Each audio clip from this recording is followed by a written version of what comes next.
Ayan, we are now live. Hello po, teachers. Good evening. Welcome po sa another let review session natin. So, this is a surprise na live. So, Prof. Ed, episode 10 na po tayo. I hope you were able to watch episodes 1 to 9. Naka-post na po iyan sa channel. Sige, you may mention po your friends. You may share our live. No? Pwede niyo po silang itag. Pwede niyo pong i-mention sa comment section, sa FB page, para ma-notify din po sila na mag-start na yung live natin.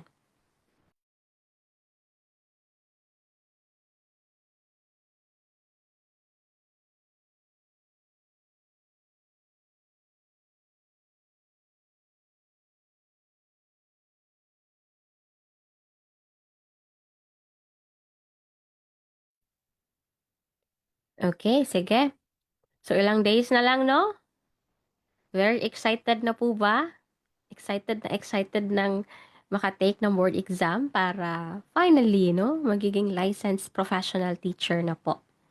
Be excited. Okay? Be excited. Normal lang yung ma-pressure. May good pressure naman tayong tinatawag. Normal lang kabahan, natakot, no? Yung mga nararamdaman nyo na yan. I'm telling you, it's valid and it's normal since mahalaga itong board exam para sa inyo. And let's be grateful also dahil nakakuha ka na, no, ng NOAA and you'll be taking your board exam soon. So, give it all, no? Your best. Give it your best. Give it your best shot. Ayan. Okay, let us start with question number 1.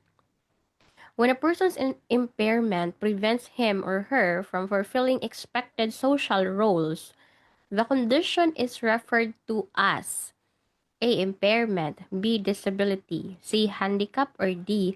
Disorder. Itong mga terms na ito, very technical. Impairment, disability, handicap, pati na din yung disorder. So, yung person's impairment daw po prevents him or her from fulfilling expected social roles. Pag may term na ito, yung impairment niya ay nakaprevent sa kanya from fulfilling her or his social na roles, that is referring to what we call handicap. Ito yung handicap, okay? Letter C.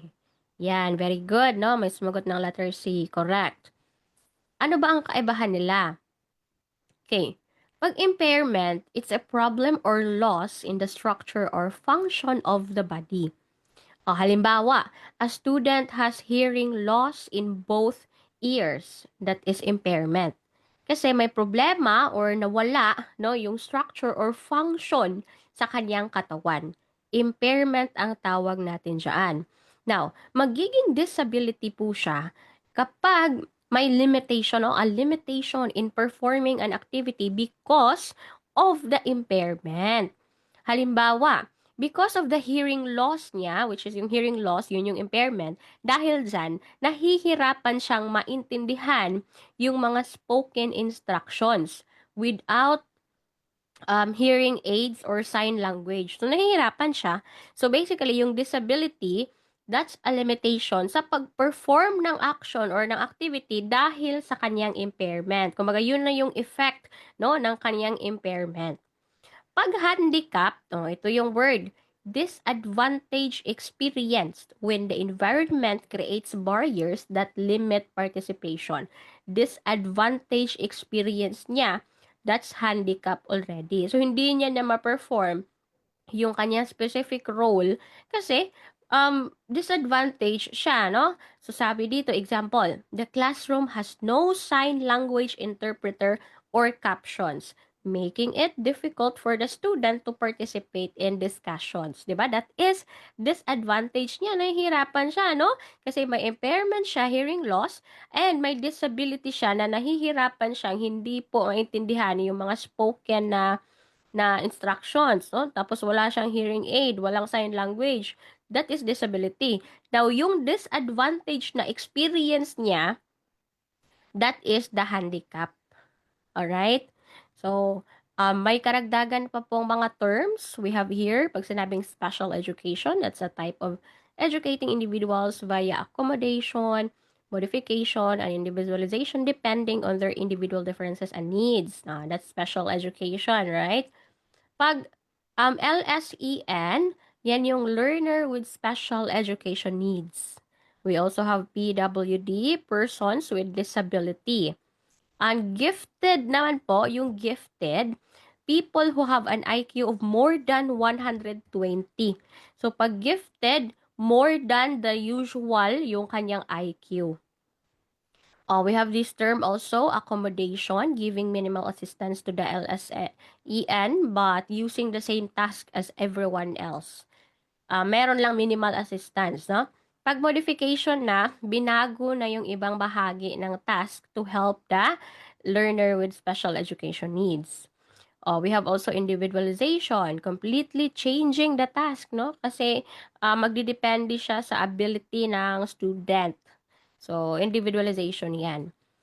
Ayan, nandito na yung impairment, no? Any loss or abnormality of psychological, physiological, or anatomical structure or function. Ang disability, any restriction or lack of ability to perform an activity dahil sa kaniyang impairment. Pag handicap na, ito na yung disadvantage na na-experience niya. The result when an individual with an impairment cannot fulfill a normal life role. That is why our answer here, letter C, handicap, kasi cannot perform, no, hindi niya na mapufulfill yung expected social role sa kanya dahil sa kanyang impairment. Okay? Let's proceed to number 2.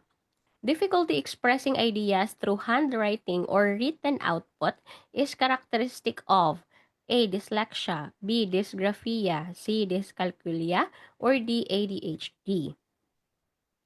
Ano ang tinutukoy natin na learning disability dito?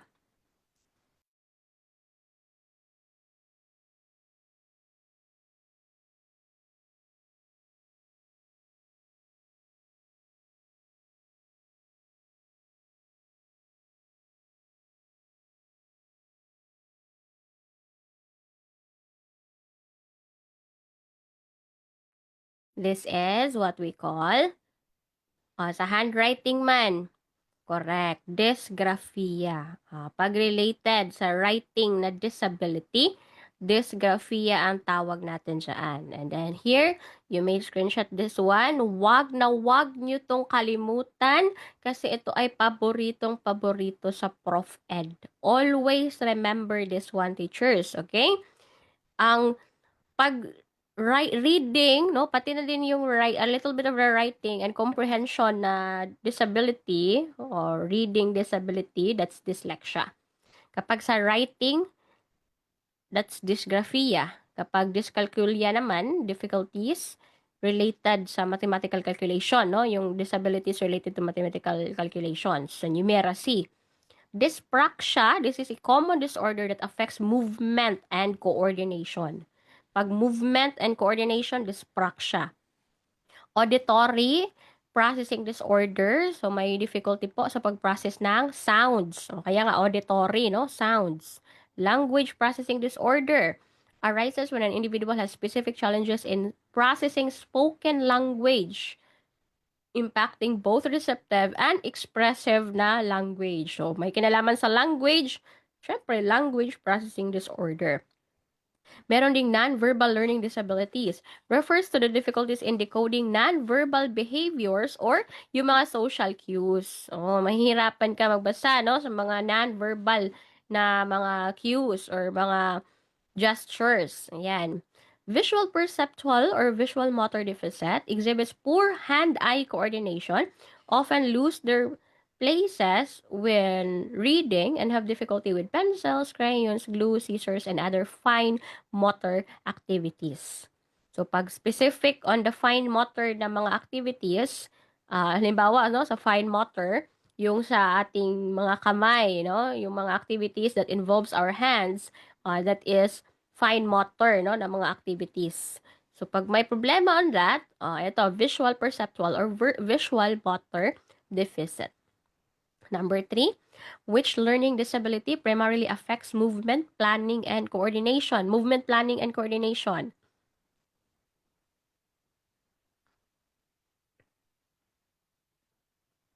Movement, planning, coordination, remember, that's dyspraxia. Dyspraxia, no, yung kanina, that affects movement and coordination. Dyspraxia. Ayan, ulit na lang ito, no? Ayan, yung mga learning disabilities. Okay, number 4. The most basic principle in mastery instruction is a high rate of learning that. Most basic na principle in mastery instruction. Ano ang tinutukoy natin dito? Number 4.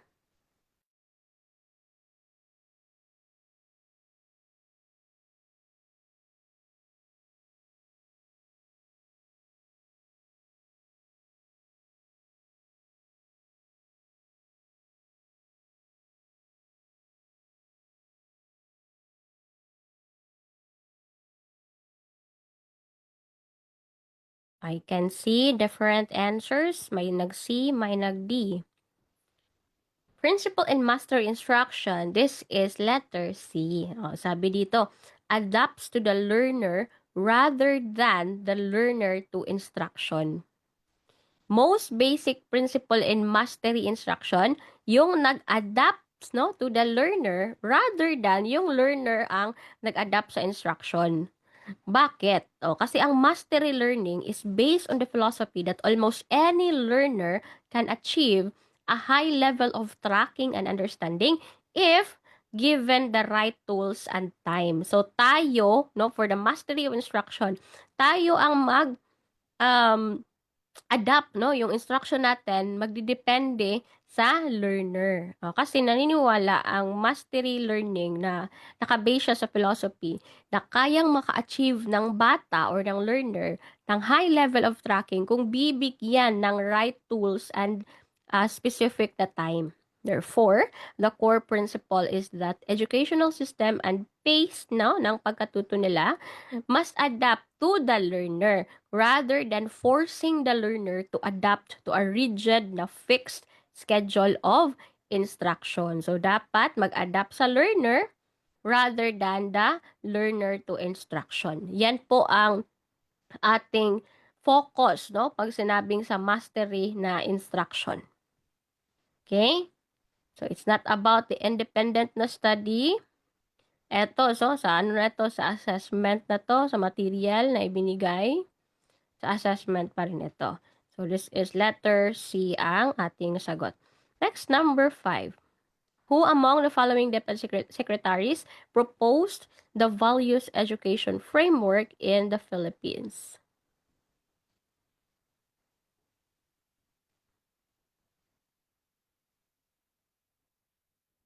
That's, of course, Lourdes Quisumbing. She was appointed to the position of Secretary General of the UNESCO National Commission of the Philippines with the rank of Ambassador in the Department of Foreign Affairs. Ayan. So, si Lourdes Quisumbing, no? Secretary of Education marked the expansion of free public education to the secondary level, an increase in the share of education in the national budget, rationalization in higher education, and emphasis on values education. Next, when teachers conduct a series of evaluation to determine the extent of teaching, what must be implemented? Now, anong curriculum ito? Series of evaluation. Series of evaluation, that is what we call the assessed curriculum. Okay, yan yung mga curriculum natin. We have these 7 main types of curriculum. Pag sinabing recommended, proposed by scholars and organizations to stress important skills and concepts. Yung galing po sa DepEd order, galing sa CHED na memorandum, galing po sa UNESCO, yung mga organization, no, proposed by scholars, that is recommended. Ang written, ito na po yung specific, no? Like yung mga silabay natin, yung ginagamit natin na modules, yung mga lesson plan, yan yung explicit na mga detalye ng ating mga lessons. Sa thought curriculum, ito po yung classroom activities and lessons implemented by teachers and students based doon kung ano ang nakasulat sa written curriculum. Ito yung tinuturo ng mga learners, ng mga teachers rather. Okay? Si supported curriculum, tandaan natin support, ano ba yung mga nakasupport no for the enhancement or enrichment of learning?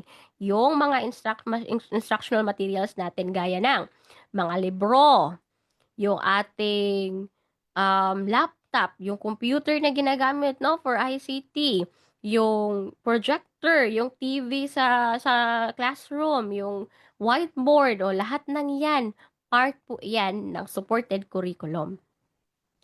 Dito na si assessed curriculum, teacher evaluations, no? Involves teacher evaluations to determine student progress and teaching effectiveness. Kaya sa tanong kanina, yung series of evaluations, yung mga exams na binibigay po natin, quizzes, may it be formative or summative, diagnostic, placement, periodical, or kung ano pa man yung exam na yan, that is assessed curriculum. Sa learned curriculum, this is the actual learning of the student depending on what was taught or ano yung meron din sa written curriculum. No? It indicates what students have actually learned as measured by outcomes and yung test results. And then dito pang huli si hidden curriculum. Dito yung word po natandaan natin. Unintended. Hindi po siya sinadya kasi wala naman po siya sa written curriculum pero natutunan pa rin ng mga learners. Kaya nga siya unintended, no? The unintended influences on student behavior and learning from unplanned aspects of the school environment. Halimbawa, yun pong behavior ni teacher, no? Model kasi si teacher. So, nakuha po ng kanyang estudyante. Ayun, hindi naman po yun bahagi ng lesson plan, pero natutunan ni estudyante unintended na influences, that is hidden curriculum. Pati yung culture, no, ng school, pati yung mga behavior ng mga classmates niya, na nakuha niya, natutunan din niya, hidden curriculum po iyan. Alright, so sana po, klaro. Let's proceed to number 7. The child eagerly engages in trying out new activities and approaches. According to Erickson's psychosocial theory, what specific developmental characteristic is being demonstrated by the child's active exploration? I hope by now, since paulit-ulit na natin itong dinidiscuss ang psychosocial theory ni Erik Erikson, so sana po by now, na-master nyo na ito, na-memorize nyo na yung 8 stages. Diba? 8 yon. Ano sabi dito? Trying out new activities and approaches. Okay, child pa po, child. Ano to, tawag natin dito?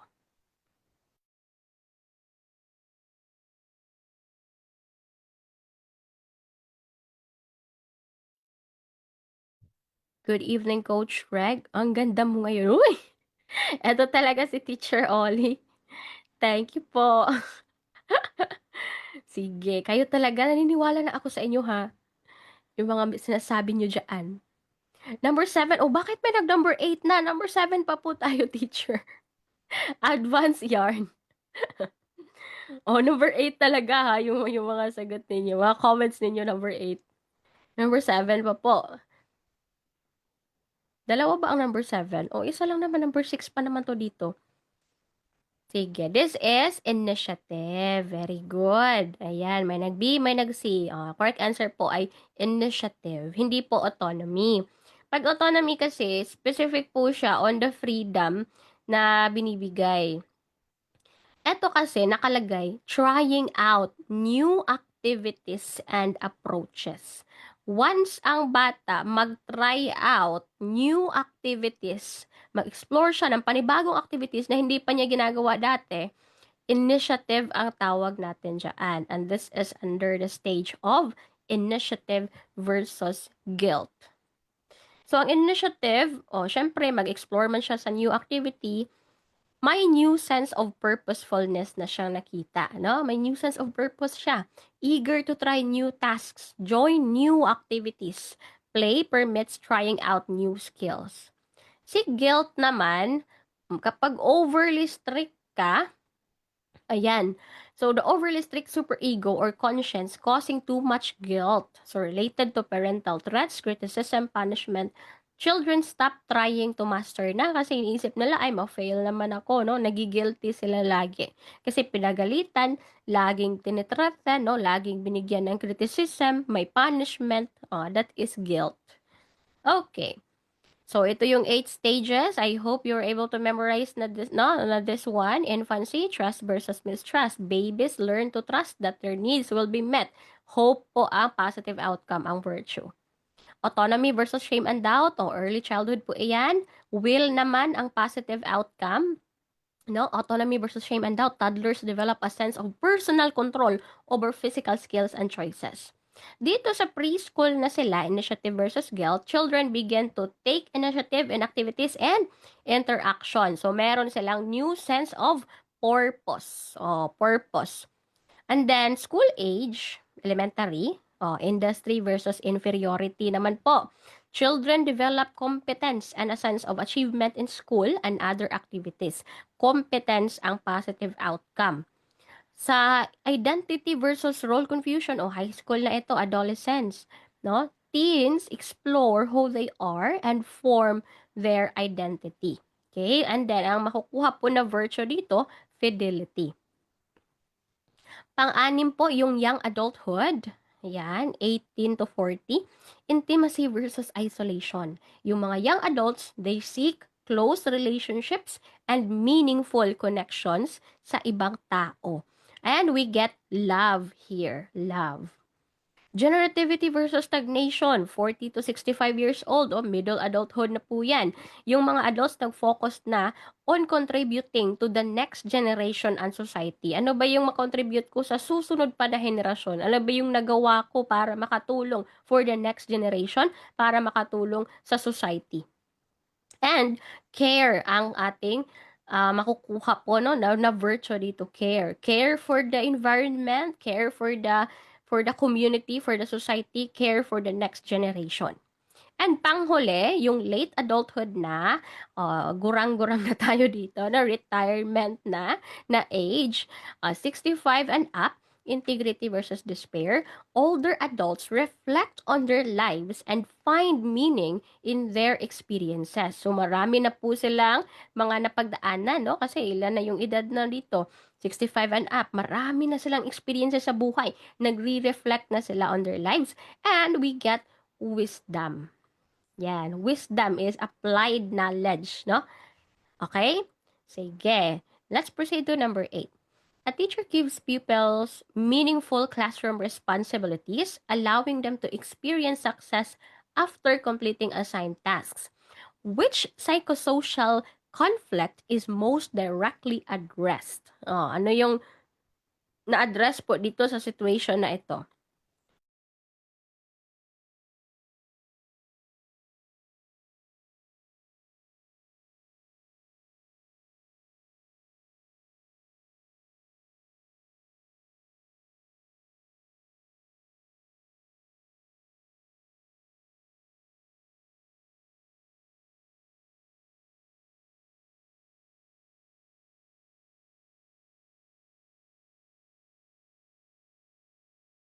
Alright, iba-iba din po ang sagot sa number 8.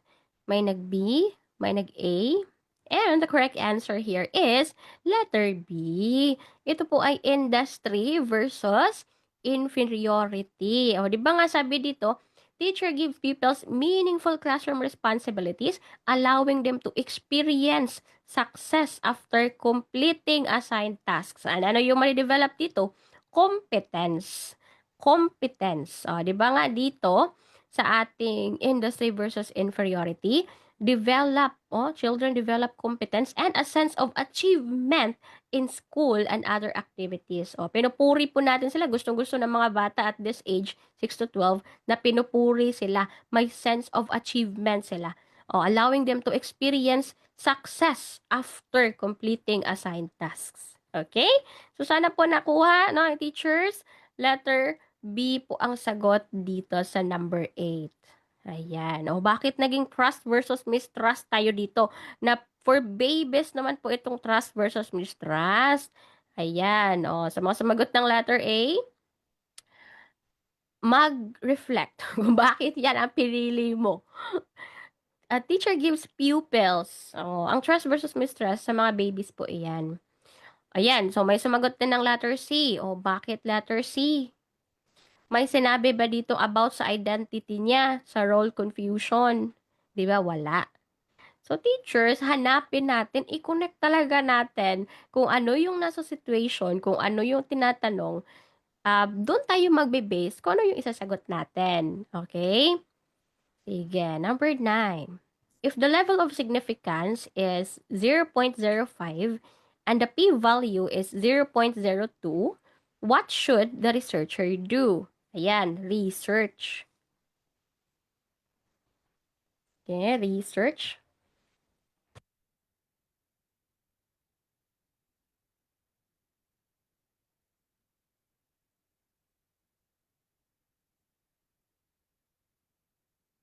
Ang significance level ay 0.05 and the p-value is 0.02. O, ang gagawin natin, we will reject the null hypothesis. Kapag i-reject po ang null hypothesis kapag less than 0.05. And 'di ba yung ating p-value is 0.02. So less than, no, 0.05, so we will reject the null hypothesis. So ganito lang 'yan, no, kapag yung p-value, assuming na yung significant level natin ay 0.05, so kapag less than 0.05, we will reject the null hypothesis. May statistical difference between the groups. And kapag greater than 0.05, i-fail natin to reject yung null hypothesis, we will accept the alternative na hypothesis. No statistical difference po ang ibig sabihin dyan. Pag greater than 0.05, no statistical difference between the groups. Okay? So, ang null hypothesis, it states that there is no difference between the population parameters. Walang na-observed na effect. The null hypothesis is often an initial claim that is based on previous analysis or specialized knowledge. Yung alternative naman na hypothesis, it states that merong statistical na significance. No, there is a significant difference between the two parameters natin, between the two groups natin. May na-observe na effect. So the alternative hypothesis is what you might believe to be true or hope to prove true. That's the alternative hypothesis. Okay? Sige, number 10. A p-value greater than 0.05 means, ayan. So, sana hindi na maligwak dito. A p-value greater than 0.05. Ano gagawin? Ano ibig sabihin?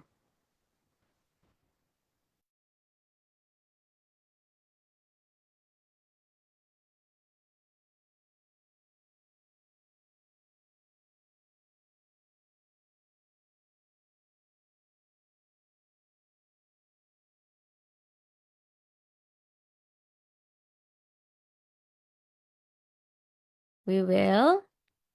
Okay, this is letter D, no? The result is not statistically significant. Nakuha po ba? Di ba kanina kapag greater than, ayan, may naligwak pa rin pala. Sige. Ulitin natin, ha? P-value greater than 0.05, anong nangyari?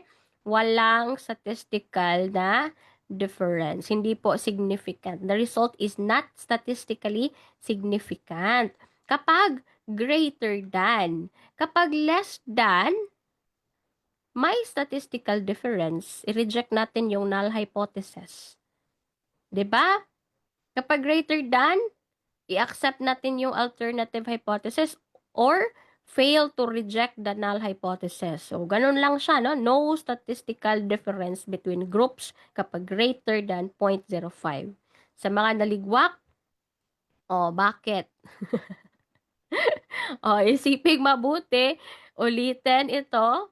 Ito po ay tandaan. Sige. Hopefully, sa next na question kapag related sa ganito, tama na yung ating maisagot. Alright? Sige, number 11. Which philosophy of education argues that the curriculum should be based on, based on the needs and interests of the learners rather than a fixed set of subjects? Anong philosophy of education po ito?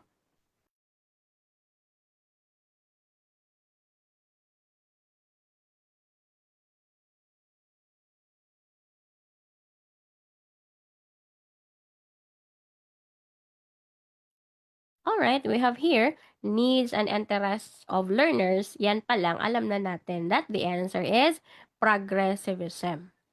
Because pag progressivism, always remember, child-centered po yan na philosophy. Naka-base kung ano yung needs, ano yung interests ng mga learners. The progressivists believe that education should be learner-centered and focused on solving real-world problems.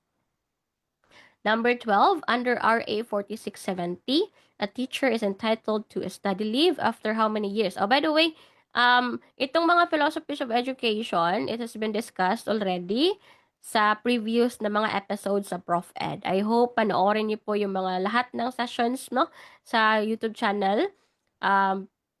Since nakalagay lang po yan sa channel, pwede niyo pong ulitin. And pwede niyo pong i-mention din yung mga kaibigan niyo. Pwede niyo pong i-share sa kanila na may mga free sessions na available. Hanggang nandyan pa po yan, hindi pa po naka-deleted, you may watch it po muna, Do not wait until the last minute para mag-review. Huwag po hintayin, huwag pong bahala-bahala na or huwag pong tomorrow na. As much as possible, do it na. Review na, review. Huwag pong mamaya na, yung mamaya na habit natin, dapat po nating i-lesson yan, especially malapit na ang board exam. So, kailangan nating mag-adjust, Kailangan po nating magbago talaga yung ating behavior, yung ating disiplina sa sarili. Yan ang pinaka-importante. Number 12, under RA 4670, a teacher is entitled to a study leave after how many years? Kapag nakaabot na ng 7 years. Okay, 7 years, pwede, So, study leave, in addition to the leave privileges enjoyed by teachers sa public schools, they shall be entitled to study leave not exceeding 1 school year after 7 years of service. Not exceeding 1 school year, ha? Such leave shall be granted in accordance with the schedule set by the Department of Education. During the period of such leave, the teachers shall be entitled to at least 60% of their monthly salary, provided, however, that no teacher shall be allowed to accumulate more than 1 year study leave unless he needs an additional semester to finish his thesis for a graduate study in education or allied courses. So, meron pa ring factor na ika-consider pag pwede siya more than 1 year, Unless meron siyang semester na finish, para sa thesis niya. Okay. Let's proceed to number 30. So, ang 4670, that's the Magna Carta, for public school teachers. Nakalagay dyan, yung teaching hours po natin, sa public school ay 6 hours. And sa loob ng 8 hours, nandyan ka sa school. And sa 8 hours na yan, 6 hours for your teaching na hours. And then for mga ancillary tasks ay 2 hours, ang allocated for that. So, maximum of 6 hours per day, up to 8 hours. Pag may mga additional payment, like yung mga hardship allowance, yung mga allowances, may additional na 25%. Okay? So, here, we have here the security of tenure, the transfer for transfer, need ng consent, salary and increments, yan. Special allowances, leave and retirement, health and safety, may mga medical exams for the employment, no? Annual yan na exam. And freedom to organize here, join, or form organizations. Pwede, no? Okay, let's proceed to number 13. A test consistently gives the same results but fails to measure what it intends to measure. Which statement is most accurate? Ano po ito?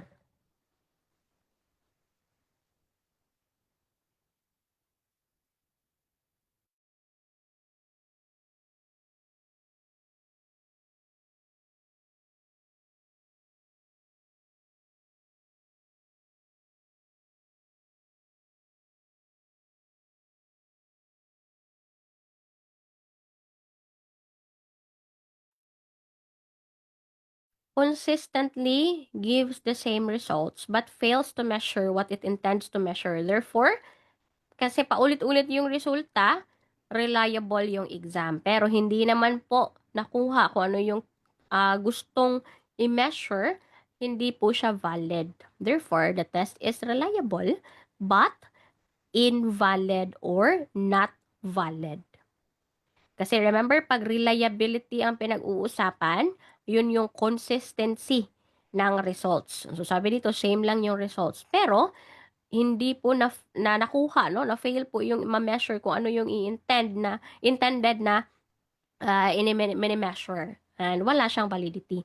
Kasi pag sinabi nating validity, no, that is measuring what it intends to measure or yung accuracy ng mini-measure mo. Or that is validity. Alright, number 14. A teacher gives frequent low-stakes quizzes, peer feedback, and exit slips to guide instruction. What is the primary purpose of these assessments?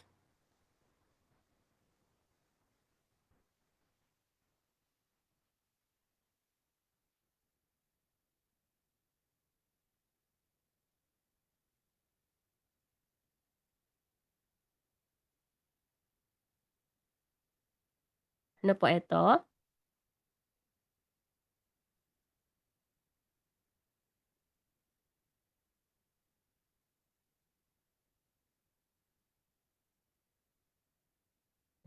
This is letter C, correct, no? Diagnosis and feedback. No? Kasi sabi dito, a teacher gives frequent low-stakes quizzes, peer feedback, and exit slips to guide instruction. The primary purpose, to guide instruction, no? Diagnosis and feedback. No? Pag diagnosis, to identify the strengths and the weaknesses. Number 15, what is the primary focus of the spiral progression approach mandated by the K-12 law, the RA 10533?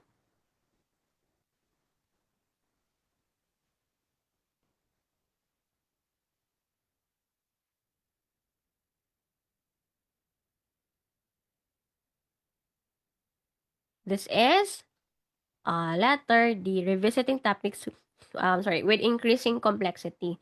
So, that's spiral progression approach. And remember the recent na batas, yung RA 123 22. Oh, yan, 12322, 'di ba? That's the new RA na that's the new law, no? Removing the mandatory nature of spiral progression na approach sa DepEd curriculum. Yan, RA 12322.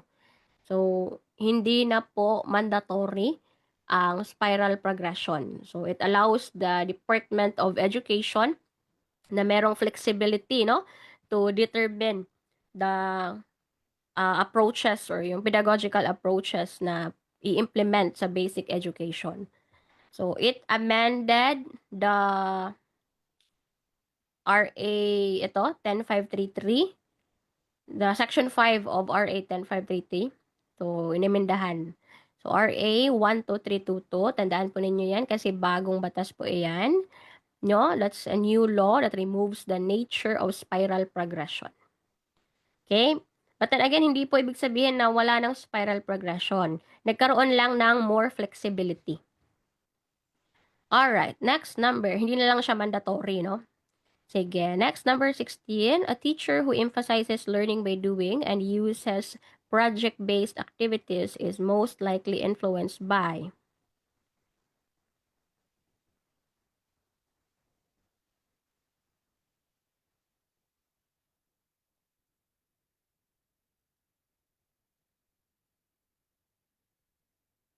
curriculum flexibility law. That's correct.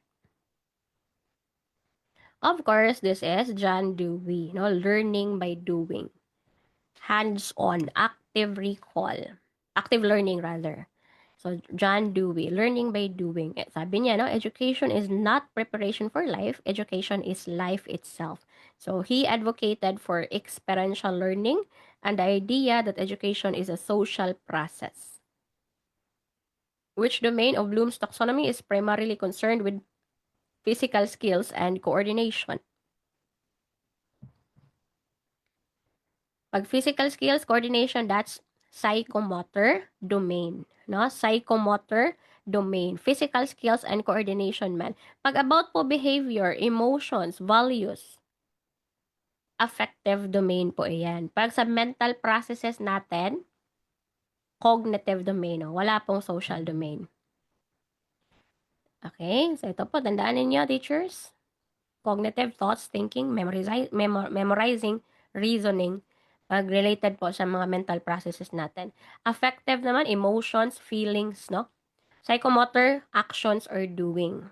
Kaya physical skills and coordination, psychomotor. Which of the following situations illustrates negative reinforcement? Negative reinforcement.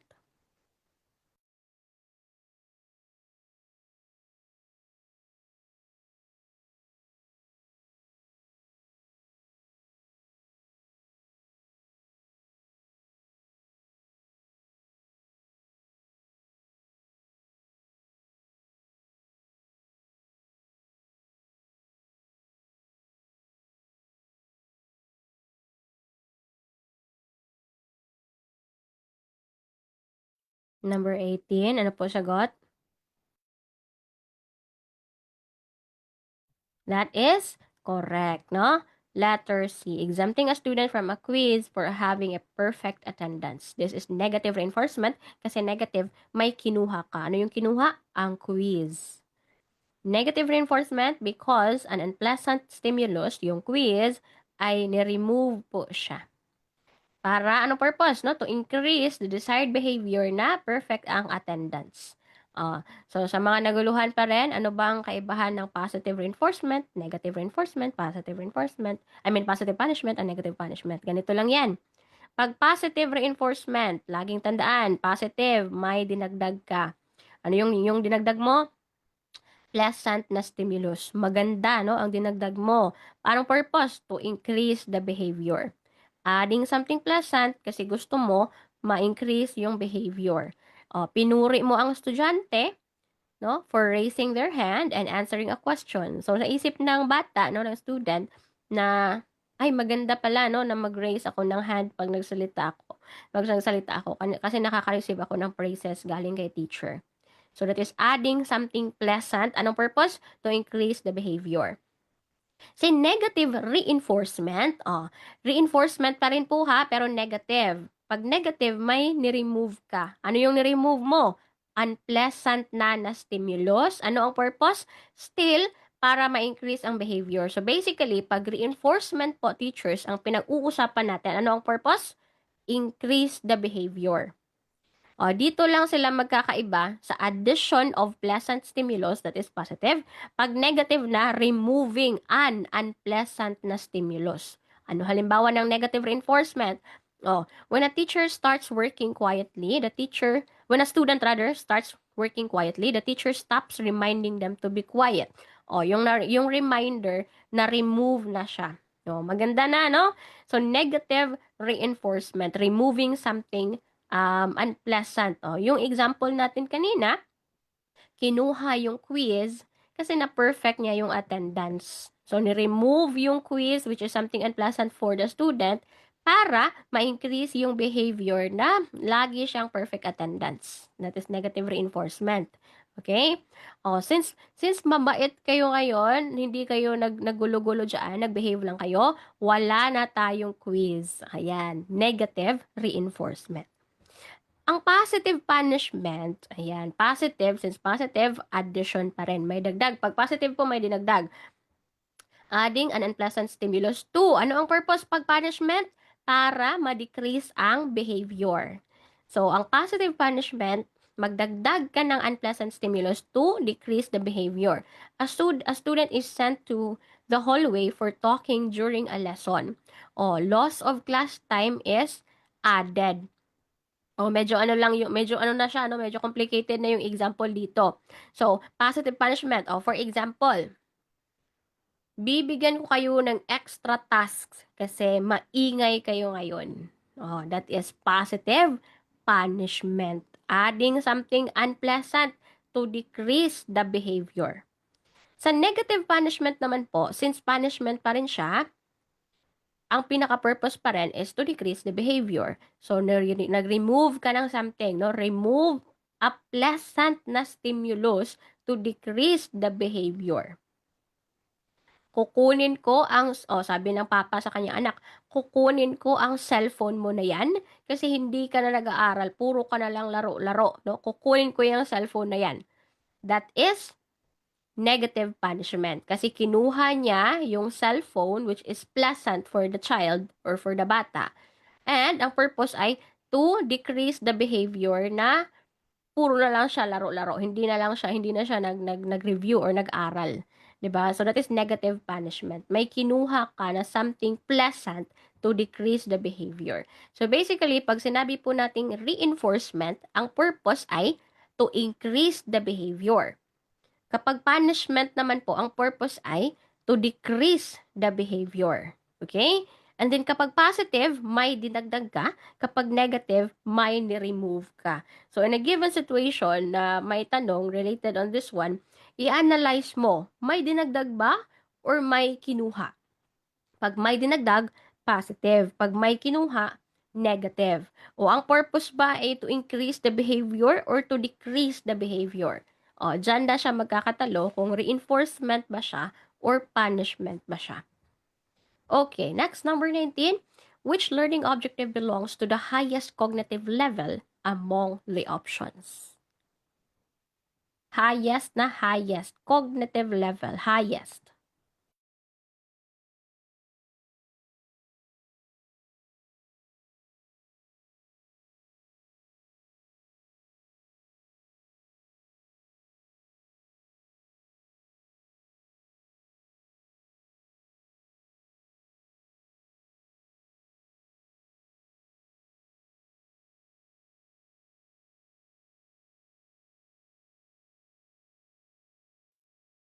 Alright, number 19. Okay, iba-iba yung sagot. May nag-D, may nag-B. May nag-B. The highest one ay letter B. Ayan, no? May nag-B, may nag-C, may nag-D. Bakit fruit salad ang sagot dito? Sige, sige. This is the very important na topic, cognitive na taxonomy. Ano ba ang highest among the options? Ang assessment. Bakit? Nag-assess ka? Nag-evaluate ka. Evaluation. Hala, nalimutan ang Bloom's taxonomy, the revised one. Bakit kayo nag-apply dito? Ano ba ang mas mataas sa Bloom's taxonomy? Applying or evaluation? Yung application or yung evaluation? Di ba mas mataas ang evaluation? No, and then the highest, sa revise na po ang highest ang creating or yung synthesis. Wala namang creating dito sa options. Ayan, nabudol, naligwak. So, remember the Bloom's Taxonomy Revised 1. Remember, ang una remembering, define, memorization, active recall. And then, followed by understanding. Dito na yung comprehension level. Kaya mo nang i-explain yung mga bagay. Kaya mo nang i-rephrase, no? Or i-paraphrase, i-summarize ang nabasa mo or yung naintindihan mo. And then, applying. I-execute mo na, no? Kaya mo lang i-demonstrate, i-operate. Ang analysis, no? Analyzing, breaking down complex topics into simpler na mga konsepto. Ayan, analyze. And then evaluating, mag-judge ka na, you put value, you critic, no? You defend or you argue or you appraise. That is evaluating or assessing. And then panghuli ang creating, designing, inventing something original or something new. You construct something, you develop something, you formulate something. That is creating.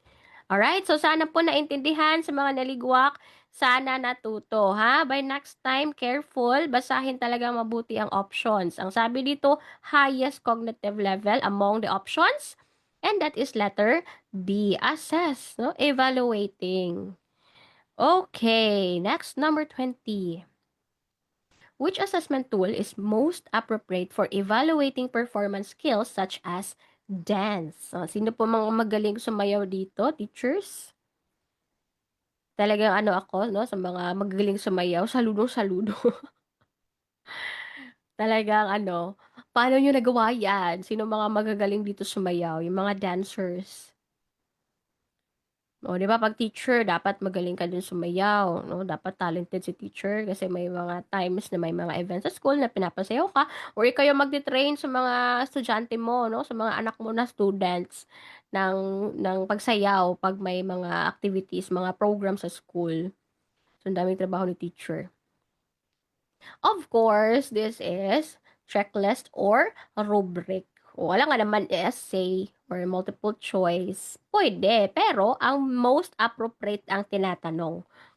'Di ba? So, pag dance, ang skills, ipasayawin mo sila and then dapat meron kang rubric, meron kang checklist. Yan. Number 21, a teacher uses rewards to reinforce correct behavior. Which theory supports this practice?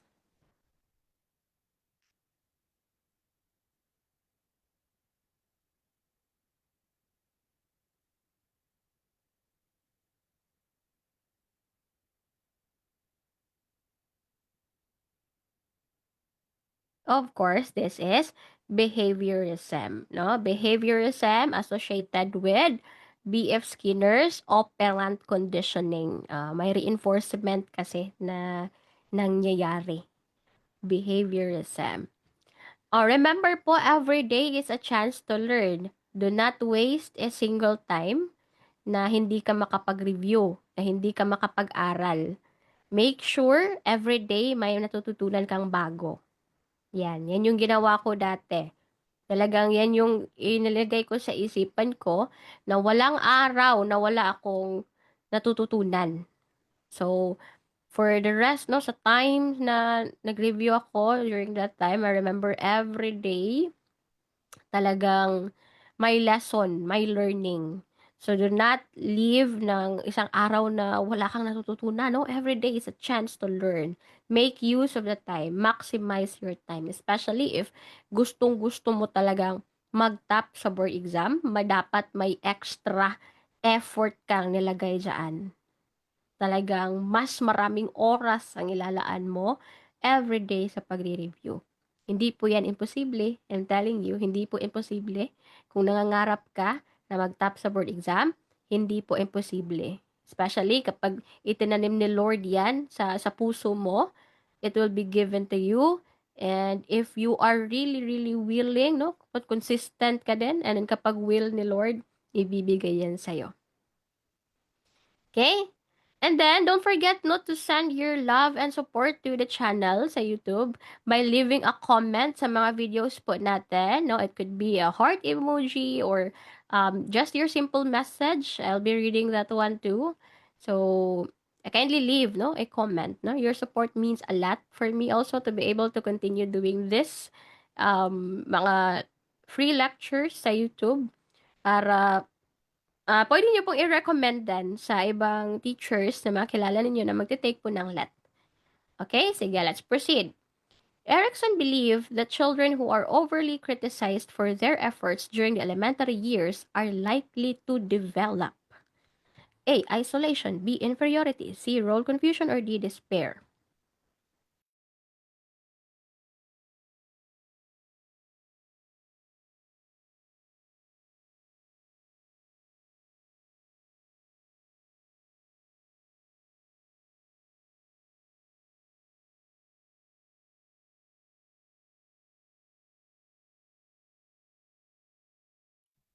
Overly criticized siya during elementary years. That is inferiority. Oh, inferiority. Remember industry versus inferiority? That is during the elementary years, no, school age. Pag industry refers to a child's involvement in situations where long, patient work is demanded of them. Meron silang sense of achievement, may task sila na na-complete, no? Ang inferiority, ito yung feeling created when a child gets a feeling of failure. Especially pag may task po sila tapos na-fail sila tapos nagalit no si parent or si teacher, criticize yung work niya. Mga bata pa po kasi yan, so lagi nilang mafe-feel po nila no na parang failure lang sila. So natatakot na din sila mag-try ng something new. Oh, they cannot finish or master their school work. That is inferiority. Alright, 23. An educational web application designed like an adventure quest is used in an elementary classroom. Okay, yung educational web application designed like an adventure quest is used in an elementary classroom. What is the primary instructional benefit for young learners?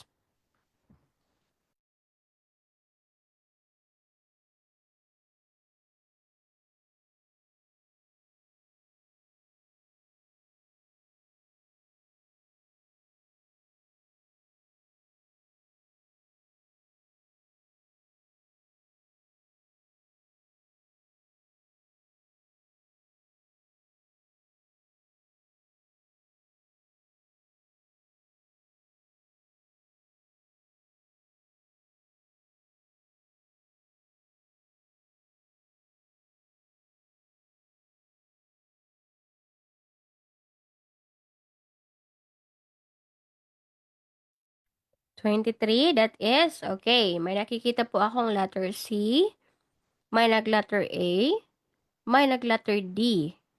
Oh, iba-iba yung sagot ninyo. Ano po ang primary instructional benefit for young learners? That is letter D. Increases learners' motivation and classroom engagement. Educational web application, no? Adventure quest po siya, adventure quest. Ayan, daw gusto nila yan, no? Gamification, gusto nila laro-laro. So, para lang sila naglalaro, no? May adventure quest sila. So, they are motivated to learn and may classroom engagement. So, we are not talking about higher order thinking here kasi ang atin pong pinag-uusapan dito yung clues natin, the adventure quest na activity, yung educational web application na na activity na binigay mo sa kanila, no? So, yan po ang focus. O, sabi dito sa letter C, emphasizes attractive graphics and interactive features. Basically, mas matimbang pa rin ang sagot na letter D. Mas, ano siya, mas may laman po siya, no, sa benefit. Yung motivation nila to learn and yung engagement. Hindi lang on the graphics.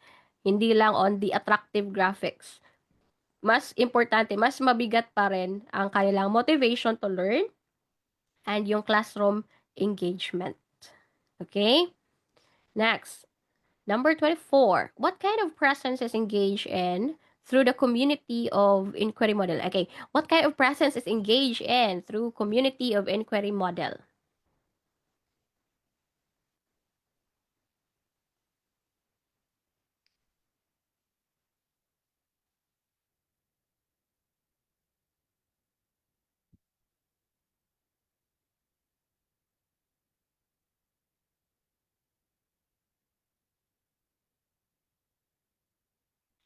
24, ano sagot dito? Correct. Letter A, no? Community. Inquiry model. Ano bang ginagawa mo sa komunidad? Nakikipag-socialize ka. That is your social presence. Ang galing. Wala namang kinalaman sa psychological or psychomotor at hindi individual kasi nga community. Social presence. 25. Teacher Lance observed that most students scored high on the test, resulting in a negatively skewed score distribution. What is the most appropriate conclusion? Di ba pag negatively skewed distribution, maraming students ang nakakuha ng mataas na score. Pag negatively skewed, no? Kasi yung sinabi nating positively skewed, marami po ang mababa ang scores. So kapag negatively skewed, marami ang mataas ang scores. What is the most appropriate conclusion?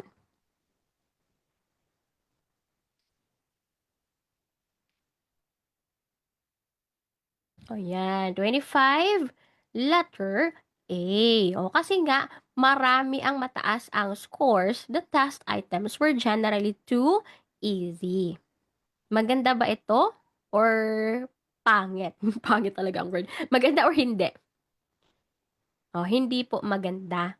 So, hindi po ibig sabihin na yung mga estudyante mo ay mataas ang scores lahat. Let's just say, nag-exam ka. Tapos yung students mo, halos lahat, no? Perfect, perfect. Ang taas ng scores. Ang indication lang yan, generally, too easy yung bigay mo na exam. At hindi po yan maganda. Hindi po maganda na too easy at hindi din po maganda na too difficult. Dapat average, no? Dapat concentrated ang scores, no? Sa bell yung shape ng distribution natin, no? Marami ang sa mean ay nasa gitna talaga siya. So, the test items here were generally too easy kasi negatively skewed, mataas ang scores. Hindi po maganda, no? Kahit wag mo isipin na, ay, nakuha siguro nila, no? Talaga yung discussion ko kasi ang tataas ng scores nila lahat, no? Puro, high yung scores nila. Hindi siya maganda, no? It could be too easy yung exam mo. So, bigyan mo ng a little bit level ng difficulty. Hindi din pwedeng too difficult, ha? Hindi din pwedeng too difficult. Nasa average lang dapat. Ganon. Number 26. How do teachers and parents specifically influence the development of these children based on Bandura's social learning?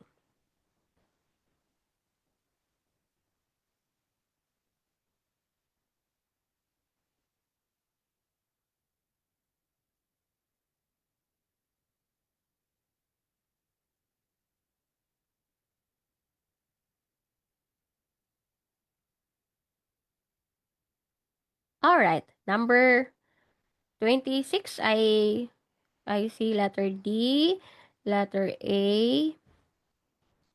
ano pa? May B, okay. Kompleto na, walang letter C. This is letter Letter D, vicarious experience. Ano ba yung vicarious experience na yan? Natuto sila through observation. Kasi si parents nila, teachers nila, mga role models. And nag-observe sila sa mga models nila, natuto sila by observing. That's vicarious experience.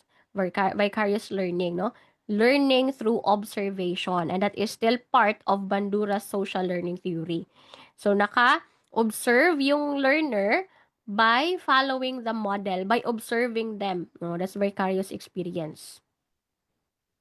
What role is the library or learning resource center fulfilling by helping students and teachers find resource materials in other schools that are part of their consortium of schools?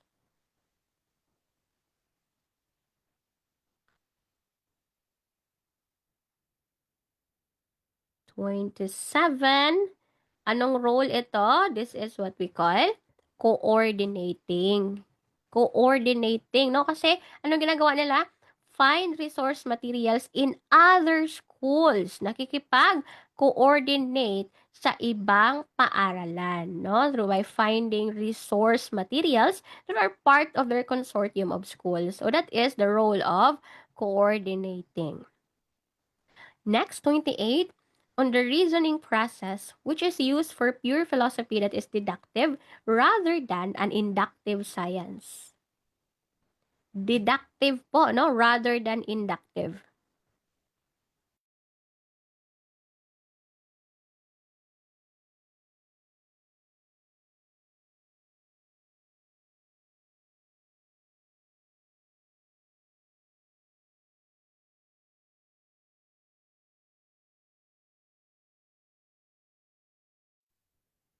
What is your answer sa number 28? I see letter A. Okay, mga letter A's. That's correct. It starts from prior ideas in the mind. That's deductive. When we say deductive, that is general to specific. That's deductive ha. So, prior ideas, that's the general idea na nasa utak. Ang inductive naman po, inductive, magsisimula sa specific to general.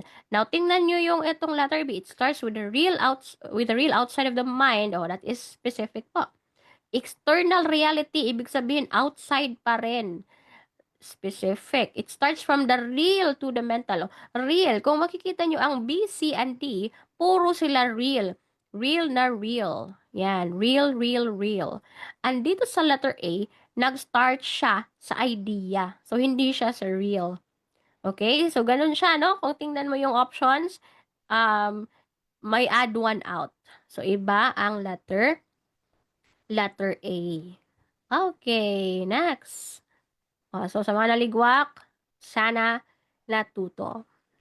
29, in a high school English class focused on research writing, which specific task is most aligned with demonstrating the outcome of research writing?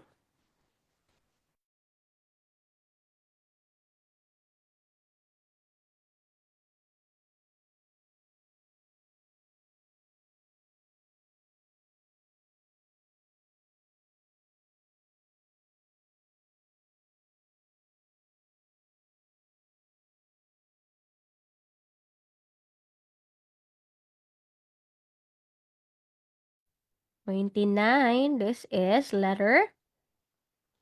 Ano po sagot ninyo? Asa na yung mga sagot nyo? Hindi ko pa makita. Yan, may nag-D, may nag-C. Alright. Ano ang ating nasa tanong?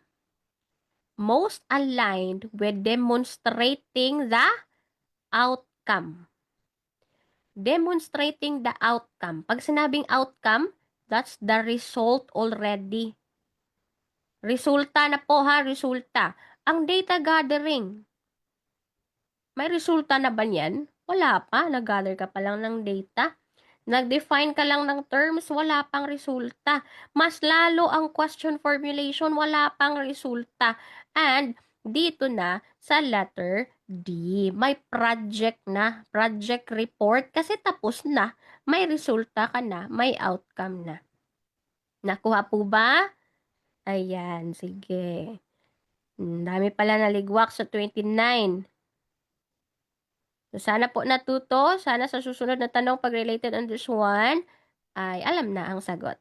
Next number, nakalagay dito no, encompassing the final presentation of findings. Report na siya. Number 30. Humans go through different developmental stages. What characteristic typically defines a child during the period of early childhood?